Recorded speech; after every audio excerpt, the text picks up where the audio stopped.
The unexplained mystery Hindi में फिर से आपका स्वागत है। कुछ घटनाएं ऐसी भी होती हैं जो जीवन भर अपनी छाप छोड़ जाती है। आज हम गांव देहात के एक ऐसे ही खौफनाक और दिल दहला देने वाली घटना के बारे में बताने जा रहे हैं। अगर आपने इस चैनल को सब्सक्राइब नहीं किया है तो जल्दी इस चैनल को सब्सक्राइब कीजिए और बेल आइकन को दबा दीजिए। आज की कहानी है श्याम प्रसाद जी की, जो बिहार के रंगपुरा गांव के रहने वाले थे। ये घटना है लगभग 50 से 60 साल पहले की। श्याम प्रसाद जी पेशे से एक किसान है। श्याम प्रसाद जी की एक बार अपने दोस्त बलराम जी से शर्त लगी कि खेत में सुबह सबसे पहले कौन पानी बटाने पहुंचेगा। दोनों दोस्त ही इस शर्त को लेकर बहुत ज़्यादा उत्साहित थे। श्याम प्रसाद ने शर्त जीतने के लिए पूरी तैयारी कर ली और वो रात के 2 बजे ही उठ गए। उनको लगा कि सुबह हो गई और पूरनमासी की रात भी थी। ये घटना उस समय की है जब हमारे गाँवों में काफ़ी लोग घड़ी का उपयोग नहीं करते थे और अंदाजे से समय को जान लेते थे।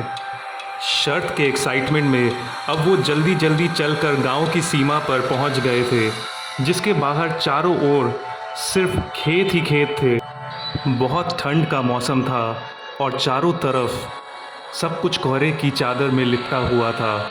श्याम प्रसाद जी खेत में बने पगडंडी के ऊपर तेज़ी से आगे बढ़ने लगे कि इतने में उनकी नज़र बगल वाले खेत पर पड़ी, जहाँ पर एक औरत साग तोड़ रही थी।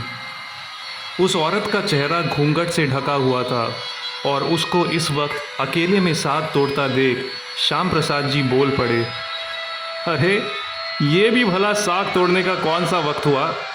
कम से कम सूरज की पहली किरण तो पड़ने देती।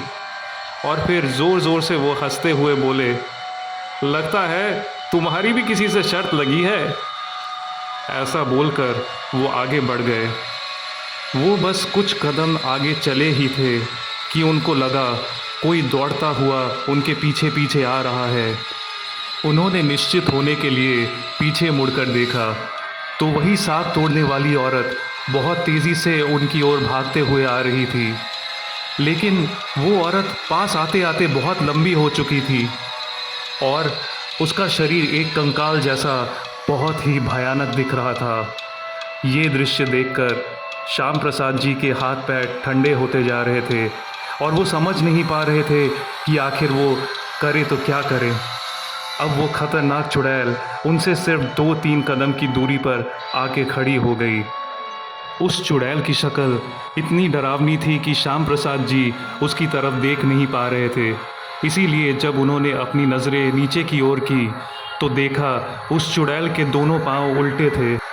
उस चुड़ैल ने अपनी डरावनी आवाज़ में दहाड़ते हुए बोला, तेरी इतनी हिम्मत कि तू मुझे टोकेगा और मुझ पर हंसेगा? तूने बहुत बड़ी गलती की है और इसकी सज़ा तो तुझे ज़रूर मिलेगी। मैं तुझे अभी इसी वक्त जान से मार डालूंगी।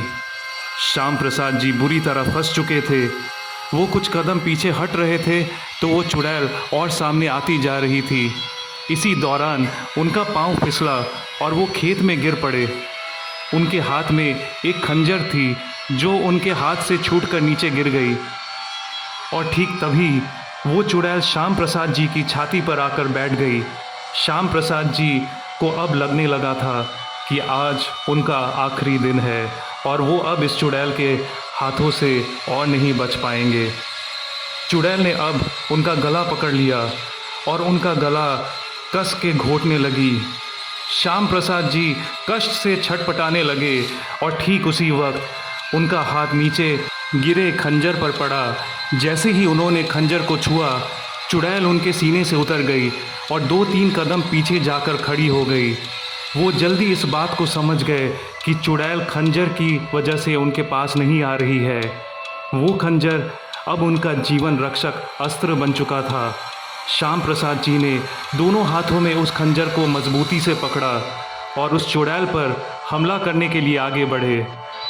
वो चुड़ैल कुछ ही पल में वहाँ से गायब हो गई और इस तरह उनके प्राण बच गए। दोस्तों, ऐसा माना जाता है कि दुष्ट आत्माएं लोहे से बनी शार्प या पैनी चीज़ों से दूर रहते हैं। उम्मीद है आपको आज की कहानी अच्छी लगी होगी। अगर आपके पास भी ऐसी कोई कहानी हो जो आप हमारे साथ शेयर करना चाहते हो तो आप अपनी कहानी भेज सकते हैं इस ईमेल एड्रेस पर unexplainedmystery.hindi@gmail.com। अगर आपको ऐसी अद्भुत और रहस्यमयी कहानियाँ पसंद है तो मेरे चैनल को सब्सक्राइब कीजिए और बेल आइकन को दबा दीजिए। वीडियो पसंद आई हो तो ज़्यादा से ज़्यादा इसे लाइक कीजिए और ज़्यादा से ज़्यादा लोगों के बीच इस वीडियो को पहुंचाइए और शेयर कीजिए। जल्द ही फिर मुलाकात होगी एक और अनएक्सप्लेन्ड मिस्ट्री के साथ। तब तक के लिए टेक केयर एंड अलविदा।